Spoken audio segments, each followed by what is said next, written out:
how to find a profitable niche for your online business.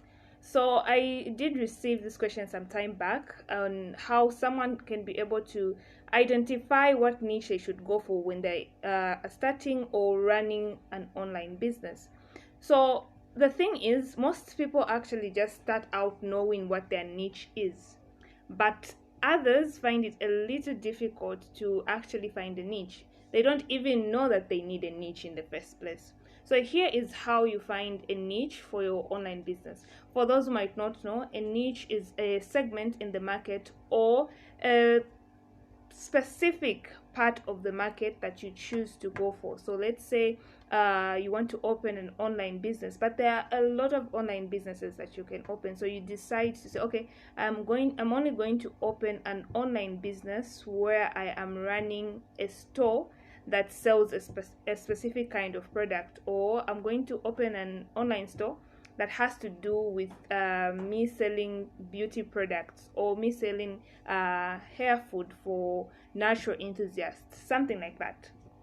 Okay, so how do you find a niche for your online business? So the first thing that you do is to first understand what your interests are. You look at what your interests are and explore, and then try to look at each interest separately, individually. So the first step, which is identifying your interest. So I would encourage you write at least 5, 10, maybe even 20 interests that you have. You write them down on a list.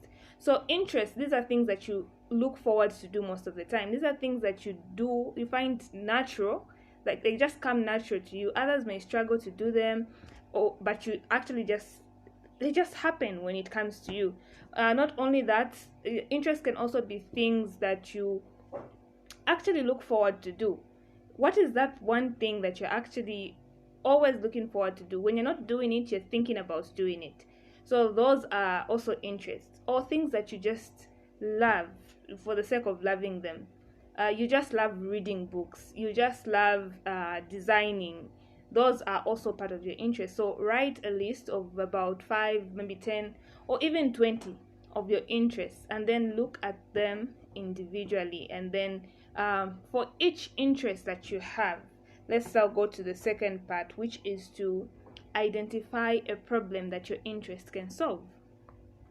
So for each interest you have, you identify a problem for that. So I'll give you an example. One of my interests is teaching. Okay, so if one of your interests is also teaching, you can now look at identifying what problem can I solve with teaching. Okay, that can help other people, but as I am helping other people with solving this problem, I am also making money by the side. So what problem can I solve with teaching? I can be able to teach people this particular topic and help them to achieve this and that. Okay, or maybe you have you find it very interesting to give advice to people. Let's say maybe relationship advice.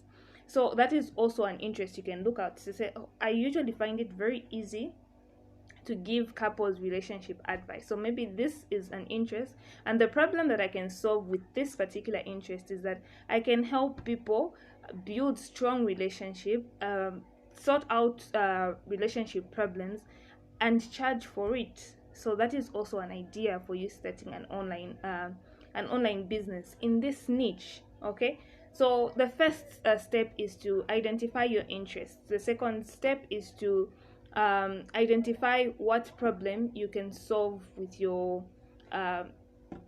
specific interest, or in this case now your specific niche. The third thing that you need to do now is to look at what others are doing and then see how well you can do it. So you've decided, okay, I'm going to go into this particular niche, I'm going to go into this particular interest and solve problems, let's say relationship problems. So what are others doing? You now look at other courses who are doing it. So other coaches who are doing it. So you look at the relationship coaches. Okay, what are they doing that you feel you can do better? Are they not delivering enough value? Are they not making use of video consultation calls? Are they not making use of having one-on-one coaching? What is it they're not doing? Are they not maybe having couple therapy as much as you would love them to have? Are they not having discussions with trying to build relationships? So all those things are things that you look at. So what are you doing? In short, you're just looking at your competition, so that once you enter into that market, you have an angle that you say, okay, this is why people should hire you to become their relationship coach, because you can do this and this and this that others are not doing, or because you know that others do this but they can't do it as good as you would want to do it. Okay, so that's the third one. Then the fourth one is to determine whether your idea is profitable. So when you determine whether your idea is profitable, this will actually make good for you as an online business. Remember, you're finding a niche, not for anything else, but for running an online business. So in a way, you're actually trying to find a niche because you want to make money at the end of it. That's why you're starting the online business in the first place. You want to make money. So if you're not going to determine how profitable that idea is, you will end up starting something that's not making you money. So look at others again.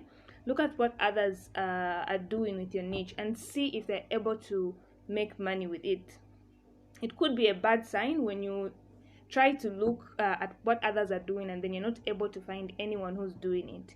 So it could be a sign that maybe no one has been able to actually manage to make money out of your idea, or maybe it shouldn't be a business in the first place. It should just be something that you do in your free time, or something that should be regarded as a hobby because it's difficult to monetize it.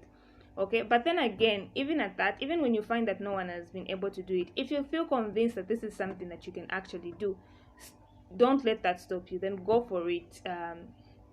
Attack it with both hands. Go for it and try it out.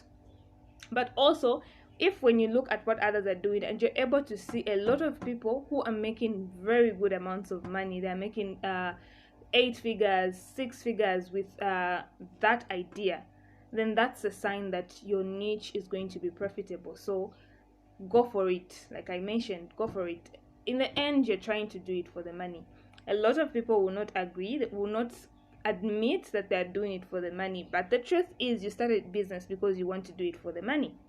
Okay, so it's very, very important that you know how profitable it is. The fifth step in order for you to find your niche is to now test it out. So you've come up with this idea, you know this is a particular interest that you like, you've figured out a way that you can solve a problem with that interest of yours, and you've also determined, you've looked at what others are doing and you've seen how you can do it better. You've also determined how profitable it is. This is now time for you to test it out, because you cannot know whether you'll be successful or not if you don't give it a try. So you now have to test it out. You now have to start that business, start that online business, employ all your interests, and just give it a test run. Once you test it out, you will be in a better position to know if it's something that you can actually do in the long run or not. Okay, so the important thing about testing it out is to see whether you can succeed at something like that or not. So once you test it out and you see good results, then keep it up, go for it, and then focus on it. Focus on making sure that you achieve even greater results with it. When you notice that it's not working, leave it. Go back to your list of interests, look for another interest and see how you can solve a problem with it. Look at other people's look at what other people are doing, and then try to do it better. Also determine how profitable it will be and then test it out as well. So that is how you find a niche for your online business. I hope this has been helpful. Before I leave, please subscribe to this YouTube channel. Just click on the subscribe button. Also click on the notification bell so that you're notified every time I post a video. Not only that, please do me a favor and leave a comment in the comment section talking about how this video has helped you, if it has, or simply leave a comment to say online business niche. That will help rank this video higher and also motivate me to keep making more videos. So thank you so much for watching up to the end.